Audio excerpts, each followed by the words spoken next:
Bi-regional meeting on scaling up nutrition in Sri Lanka organized by the World Health Organization and the Ministry of Health was held in Colombo today. The event saw the participation of 130 delegates from 11 countries of the Southeast Asian region and the Western Pacific region. With economic advancement and with adoption of the urban-based lifestyles, nutrition status and health profile of population in Southeast Asia are changing. People tend to have low level of physical activities. They have inadequate exercise.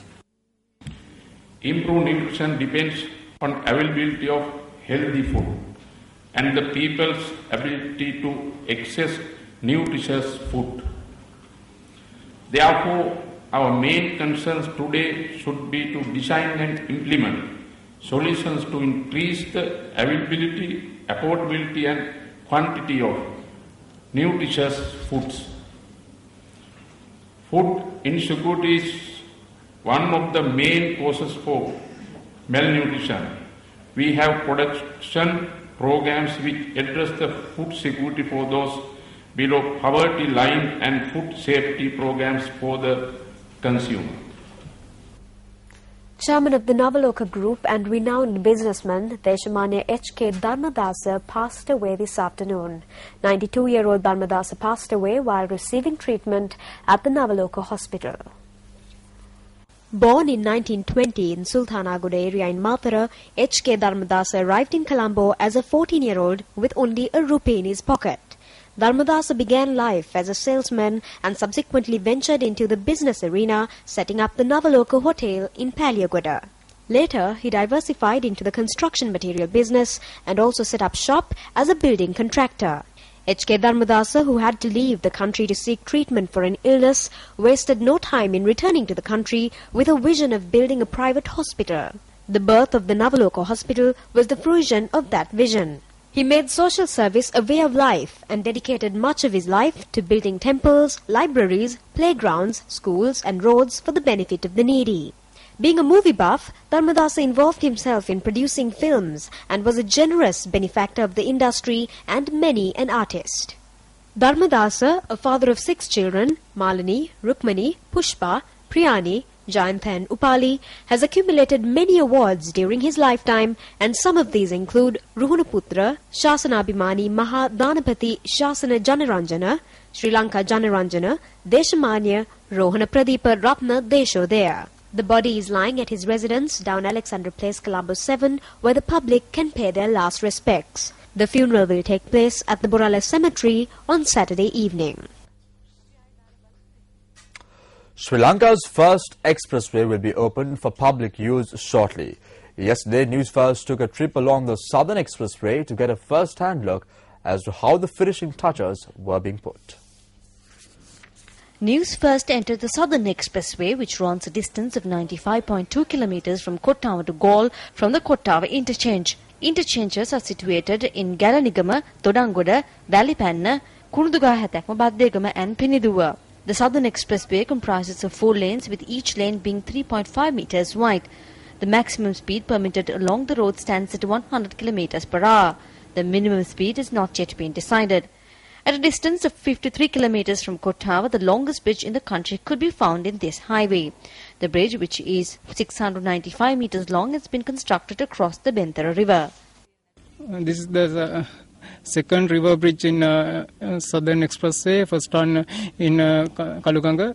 That is also in the same type of construction, that is called balance cantilever, because when this is constructed, the whole span of 90 meters along in one single column. That is why we call the balance cantilever. At present, toll centers are being constructed to issue tickets to travel along the highway, and the project is also underway to prevent soil erosion. Tickets will be issued at interchanges and they have to be returned when exiting the highway.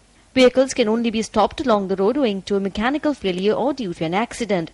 Engineer K.D. Rukshan Hemanta Rupasinghe of the Road Development Authority said that during an emergency situation, one could contact the number printed on the ticket that will be issued at the time of entry to the expressway. It is noteworthy that if one maintains a speed of 100 km per hour, he or she can reach Galle within 1 hour from Kottawa.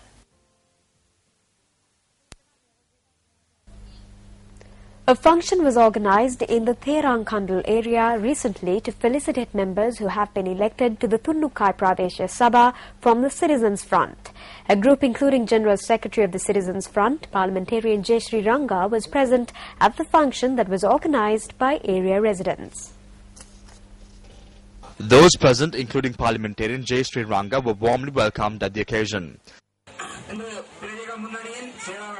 General Secretary of the Citizens Front, Jayashree Ranga, is a journalist who has been acclaimed internationally.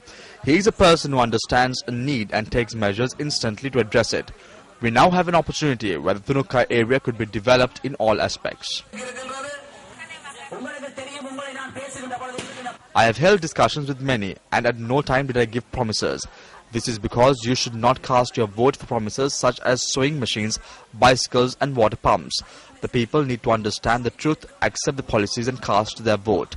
We are aware that there was an era where the vote was cast by going in buses and came on foot subsequently. We did not engage in such politics. I promise you that if you were taken in a bus to cast your vote, you will be brought back in the same manner. A media briefing was convened to launch the V Awards project yesterday, initiated by the IYV Plus 10 National Steering Committee in collaboration with News First.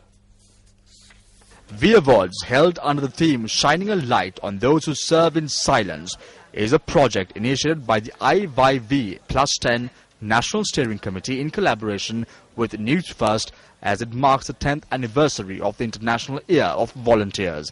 The aim of the project is to honor individuals who make extraordinary contributions to society and to identify the role models and champions who can inspire a nation to volunteer for social causes.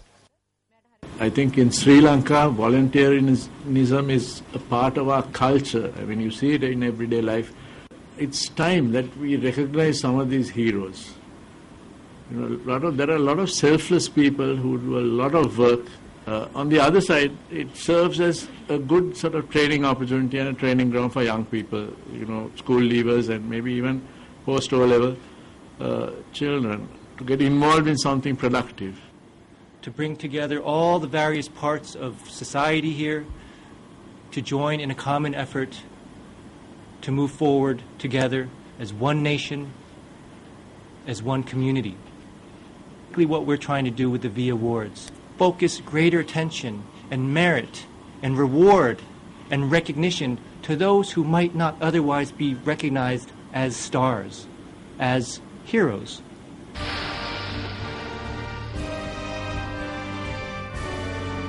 News First will bring you more details of the Pioneering V Awards during the coming weeks.